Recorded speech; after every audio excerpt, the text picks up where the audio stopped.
What's going on, guys? Bel Air here, back with another video. And today, we're talking trades, baby. We're talking off season.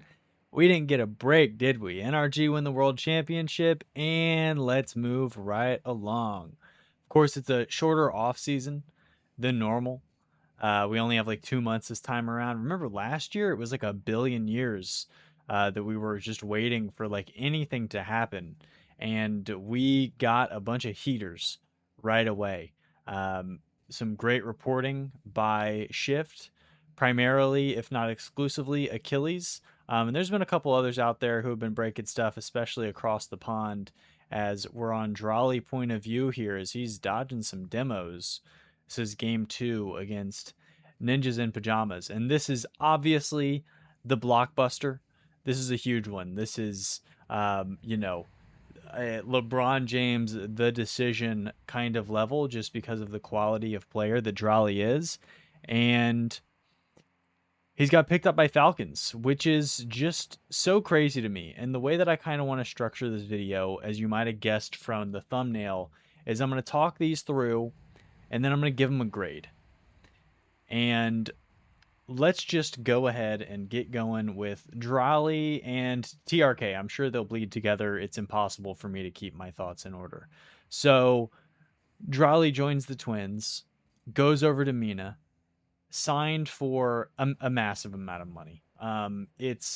I've heard what it is. I won't say for sure what it is, but I will say just do a little bit of sleuthing on Reddit. And you can probably find some numbers that are pretty close, if not the number. Weird situation with poaching on this one. Carmine Core, some of their staff have talked about it. Kometo apparently put out like some kind of video. I haven't watched it just yet, but it was in it was in the title.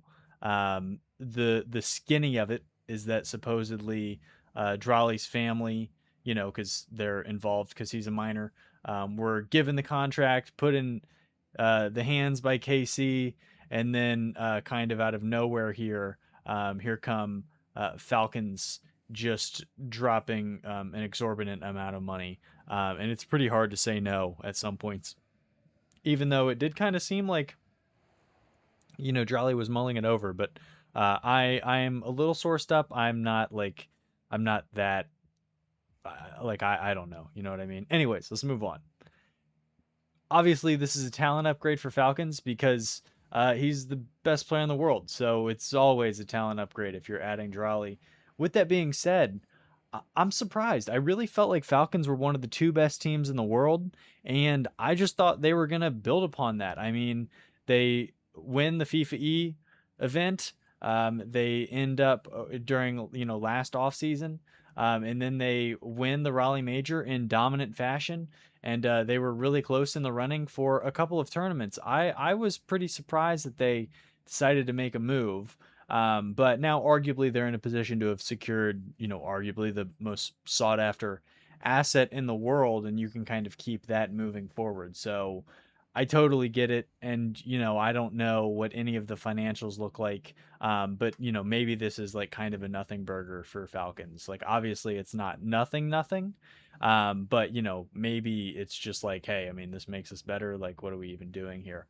I do think it's weird because of who they're getting rid of. I mean, you eliminate TRK, who has been a fixture not only of this roster and this organization. I mean, he's the Mina MVP of the season, for crying out loud. And not only that, in my estimation, he's the most important player to the region's history. So it does feel kind of bizarre to see him pretty unceremoniously sent away, especially after the season they had, after he's an MVP. And then it was really awkward that they just go ahead and they win the Saudi E League earlier today, as of me recording this Monday night. Maybe it was technically like yesterday. But anyways, it's just weird that they end up having to play more Rocket League with that roster, especially when TRK was popping off. I watched the Vision series yesterday. He had a great 0-second goal there.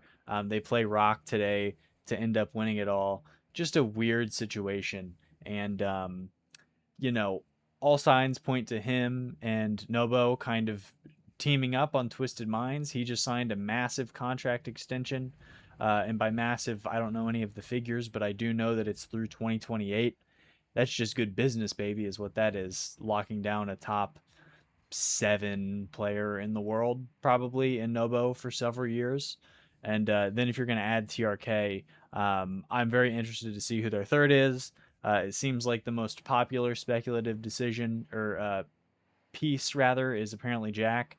That could be based on just absolutely nothing at all. If that does happen, very intriguing for sure. This kind of feels like when KD joined the Warriors after the Thunder lost to Golden State in the Western Finals. But at least Dralii already has a title, which Durant couldn't say.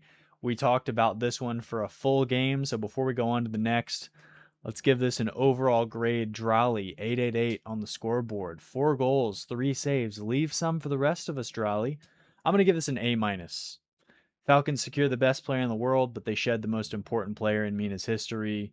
And it's for a huge amount of money. I already thought they were one of the best teams in the world. So you add Dralii, but for me, it's kind of A-. All right, let's move on to some of the other news that we have, and we'll be a little quicker about it. Juicy point of view, LCQ. I'm out of rhymes. I just have one bar for you guys. Game 1 of them going up against 2D, 1B. Really like this 2 Danes 1 Bruv team. Interested to see where some of these pieces fall, but we're not talking about them right now. We're talking about Juicy and the speculation that he will be filling in for Dralii on Carmine Core. Juicy coming off a largely forgettable season with Gentlemates. They finished 8th in Split 1 for Europe, which was not good enough to make the major if you're following along at home. It was so bad, in fact, that they shed Radosin. They ended up picking up Eugen, and Juicy almost got that save. Probably wants that one back. Good but not awesome. In Raleigh, they go 3-1 in their groups. They lost to a very dangerous Team Secret in the top 8. They then missed the LCQ qualification after they got absolutely melted by Ninjas in Pajamas. I think they gave up. I think the series score, like the goal total, was like 16-3 or something crazy. I can't remember, but Nip just totally blew the brakes off of Gentlemates to unceremoniously end their season. And let's not forget where Juicy kind of is coming from as a player. I mean, he's won a major. He won a major MVP. He was excellent with that roster with Itachi and Seiko 2 seasons back now. He is a very different player to Dralii, though. The biggest difference to me, expressive personality. And if you want to be glass half full, I think that Juicy being more expressive and vocal, especially at major stages, is probably going to mesh better with Atau and Vatira. I see both of them kind of as that way. Especially Juicy and Vatira. I think the two of them are really going to be able to, spark a flame beneath one another at some of these international events, because I definitely think they're going to qualify. I still think this is obviously one of the better teams in the world, despite losing Dralii. And I also think that this is going to be a massive chip on their shoulder roster. I think that Atau and Vatira are going to probably have bigger roles offensively, especially Vatira. And the fabric of this team is going to change a little bit. This is one of 3 teams last season to shoot above 9 shots per game at lands.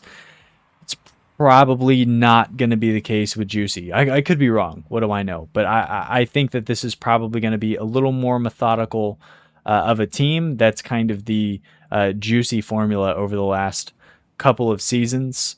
And Juicy, really solid player. I'm going to give this an overall grade of a B+, because I wonder if they could have tried to go grab like a younger player like Eugen. But even now, as I'm like thinking about it out loud, there's not a lot of players that are that much higher up my list than Juicy anyways. I mean, I don't really know where KC would go besides this, especially with some of the other news that we're going to get to here in a second. Speaking of which, let's talk about mates. They're gonna sign Oski and Nass. It's been reported, and it seems like they're probably not gonna keep Eugen on the roster. I don't know if that's really been confirmed or not. That's just kind of like my read on it. Not based on any sourcing or anything, but just like thinking about the team. I don't know. Maybe they're very excited to lock that in, but let's just assume that they aren't because it's my YouTube video and my notes say that they're not staying together. Maybe am I a fool for wanting them to have run it back? Like, I feel like the best they looked all season was with Radosin, but maybe the math equation they're doing in their head is, the Itachi roster just was not it. Obviously, Itachi retires. And maybe the way they see it isn't, oh my gosh, Radosin makes us so good. Maybe the way they see it is, look how good we are with Radosin. I mean, maybe if we grab somebody else. I'm definitely partial. I love Radosin and the kind of arc that he went on, taking the split off, and then kind of coming out here. And I thought he turned them into, by the end of Worlds, a top 6, a top 7 team in the world. So you could definitely look at it and be like, let's build upon this. I thought that Radosin was the best thing that might ever happen to Nass's career, like as an individual teammate, coming and kind of unlocking what he could be. But maybe that's just fool's gold, and Nass would have been at this level if he would have made lands prior. What do I know? They're probably going to have their pick of the litter.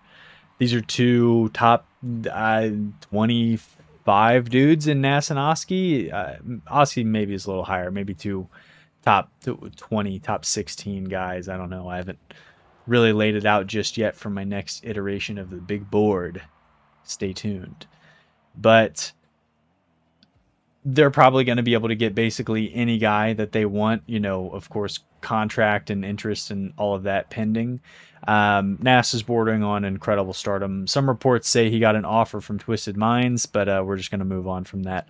Overall grade, moving off Radosin, HB for Heartbroken. We talked about Nobo and his extension through 2028. Nothing confirmed. Seems like TRK is inevitable just because of like where else is he going to go. I think I already said that there's some speculation about Jack. That is reckless speculation just based off of tweets from people who don't have informed opinions about things. Overall, I'm going to give that grade an A+ because you just lock in Nobo for a while. First killer. We're in overtime. Do I want to start talking about this? I don't know how long this game is going to go. Let's see if Juicy gets this save. Precarious, but he makes the best of it. Excellent pass out to Eugen, who throws it over to Seiko. Full boost. Is he going to be able to put this away? Musty. Let's just keep talking. This should be a quick one. Seems like Oli is out with GK. And from what I have read, it's sounding like him and Jorius are looking for a third. So the Dutchmen back together here. Both coming off great seasons at this point in their careers. I wonder what the market would be for players looking to sign here. Like, most likely maybe this is like a Chicago Hawkser situation where they can convince a European Kofer to come over and kind of, give them a little bit of an edge mechanically. Or maybe they look at it and they're like, look, we're cruising, dude. Like, Jory especially is at a really special spot with his mechanics, I think. Just with his confidence, and maybe they look for a veteran here. I think Seiko would be a dream, but maybe it's younger. Maybe it's a BDS or a BSK player snipe. Maybe it's Hogan mode or 2 Danes, 1 Bruv. I don't know. I don't know what the market is. So let's take a beat, get to game 3, and talk a little bit of first killer. Why don't we? Sorry if I'm the Debbie Downer. I don't want to be the first to tell you. It seems like first killer is not going to be going to Vitality per reporting from who else but Shift. From what I am hearing behind the scenes, there's some options. Which, is that even like? Do I even need to dance around it? Of course, first killer has options. He's a top 8 to 10 player in the world. without even really thinking about it too hard. Maybe he's honestly even higher. And of course, he has options. If he's going to be staying in North America, which I don't know if that's confirmed, I just know that he's not going to Vitality. I don't know if there's some other team floating around, as he's going to absolutely laser that one top right. But he has options on the table. And the question is where? And the follow up question, of course, is with who? Who's the org? Who are the teammates? And Ultimate's breaking up isn't that surprising.